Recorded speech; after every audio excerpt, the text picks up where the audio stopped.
Welcome to The Explainer. Today, we're diving into a feeling that keeps so many of us completely stuck.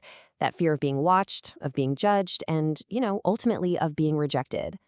Okay, so let's just get right into it. Have you ever had a great idea, but you just didn't share it? Or you avoided speaking up at a meeting? Maybe you've been putting off a creative project for, ever. You feel stuck, right? And right at the heart of that feeling is this deep, almost primal fear of what other people are going to think. That why? Why does this simple negative judgment feel like a genuine threat to our safety? Well, the answer is actually surprisingly simple, but it's also kind of profound. The best way to think about it is this. Your brain's threat detection system is running on ancient software. Seriously, it's perfectly designed to protect you from a saber-toothed tiger, but it gets really confused by, say, a negative comment on social media. It's trying to protect you from a danger that, for the most part, just doesn't exist anymore. So let's break down what's really going on in there. It all starts with this core mental model we can call the tribe survival instinct. And this, right here, is the key to understanding why social approval feels like a life or death issue for us. I mean, think about it. For hundreds of thousands of years, our ancestors lived in these small, interdependent tribes. Being accepted by the tribe, that meant you had access to food, to protection, to mates, to survival. But being rejected, kicked out of the tribe, well, that was basically a death sentence. And so your brain is literally hardwired with this belief. Social rejection equals mortal danger. And this slide, wow, this really gets to the heart of the whole problem, the mismatch. Back in our ancestral environment, the threat was social exclusion, right? And the consequence was literally death, starvation, getting eaten by a predator. But today, the threat is just negative judgment. And the consequence is temporary discomfort, a bad feeling. That's it. And yet your brain still sounds the exact same 5-alarm fire as if the stakes were life or death, just like they were 50,000 years ago. So how does this ancient fear actually pop up today? Well, it creates this incredibly powerful psychological illusion that makes us feel like we're constantly under this intense, heavy scrutiny. This is called the spotlight effect. It's this fascinating cognitive bias where, because we're the main character in our movie, we just assume we're at least a supporting character in everyone else's. We walk around believing this giant imaginary spotlight is following us, highlighting every single move and every little mistake, when, in reality, hardly anyone is even watching. And hey, this isn't just a feeling, it's totally backed by research. In this classic study, they had students wear an embarrassing t-shirt, you know the kind, and they vastly overestimated how many of their peers even noticed it. The spotlight they felt shining on them, it was almost entirely in their own heads.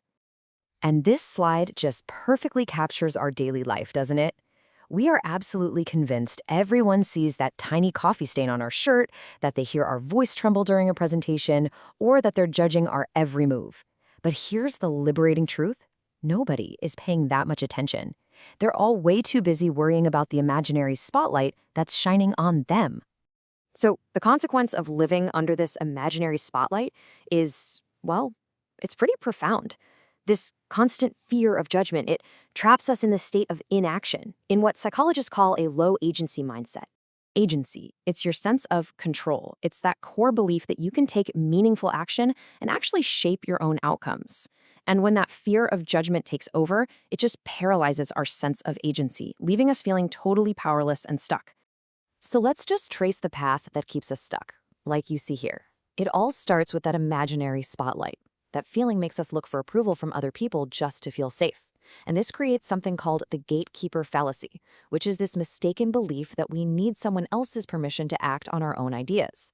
So we end up waiting for a green light that might never come, and the result? We stay completely, totally stuck. But here's the good news.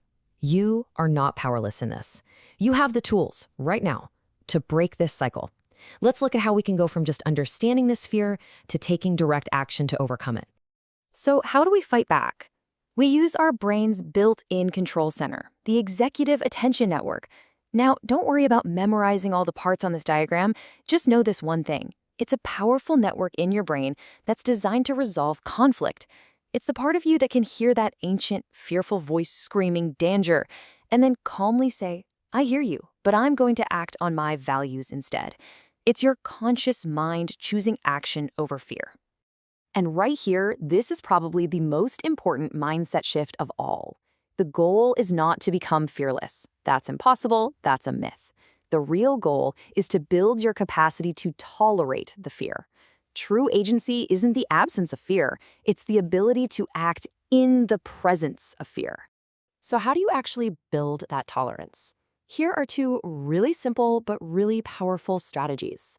First, practice small acts of assertiveness. Say no to something small. State your true opinion in a low-stakes meeting. Each tiny little act teaches your brain that you don't need permission to exist. Second, design what's called a 10% experiment. Don't try to start a whole company. Just go register the domain name. Don't try to write a book. Just write one great paragraph. Take a small, concrete action that is just 10% of your big goal and prove to yourself that you can start. You see, learning is the result of doing. It's not a prerequisite for it. The spotlight is not nearly as bright as you think, and the danger? It's an illusion. So I'll leave you with this question. What small, 10% action will you take to move forward, right after this is over?